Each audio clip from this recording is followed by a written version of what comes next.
Boundary আটকাতে গিয়ে হাস্যকর কাণ্ড তাওহিদ হৃদয় ও নাজমুল শান্তর। হৃদয় শান্ত একযোগে চেষ্টা চালিয়েও বল ঠেকাতে পারেননি।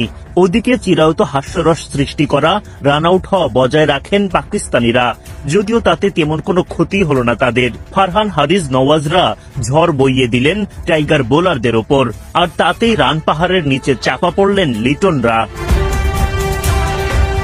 শুক্রবার সিরিজের দ্বিতীয় ম্যাচে পাকিস্তানের বিপক্ষে মাঠে নামে বাংলাদেশ। লিটন দাসদের বিপক্ষে টস জিতে আগে ব্যাটিংয়ে নামে সালমান আলী আঘার দল। শামীম পাটোয়ারির করা দ্বিতীয় ওভারে প্রথম সাফল্য পায় বাংলাদেশ। হাস্যকর এক রান আউটে দেখা মেলে উইকেটের।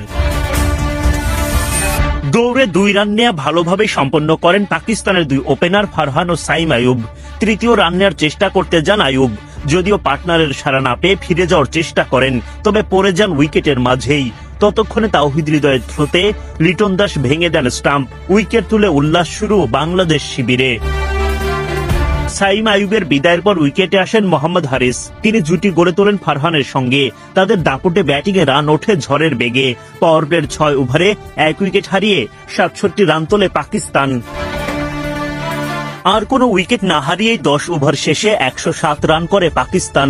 11তম ওভারে গিয়ে ফারহান হারিসের জুটি ভাঙেন তানজিম সাকিব। রিশাদের হাতে সহজ একটা ক্যাচ দিয়ে বিদায় নেন হারিস। মাত্র 25 বল থেকে 41 রান করেন তিনি। হারিসের বিদায়ের পরের ওভারে এসে ফারহানের উইকেট তোলেন রিশাদ। ছক্কা হাঁকানোর পরের বলে ফাঁদে ফেলেন তাকে। উইকেট কিপার লিটনের হাতে ক্যাচ দিয়ে মাঠ ছাড়েন পাকিস্তানের এই ওপেনার। তবে বিদায়ের আগে ঠিকই বাংলাদেশে বিপদে ফেলে যান ফারহান। 41 বল খেলে 74 রানের দারুণ একটা ইনিংস খেলেন তিনি।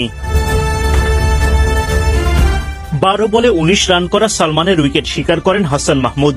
ওদিকে পাকিস্তানের হাসান নওয়াজরা লড়াই চালিয়ে যান। শেষ পর্যন্ত 20 ওভার শেষে বড় পুঁজি পায় পাকিস্তান।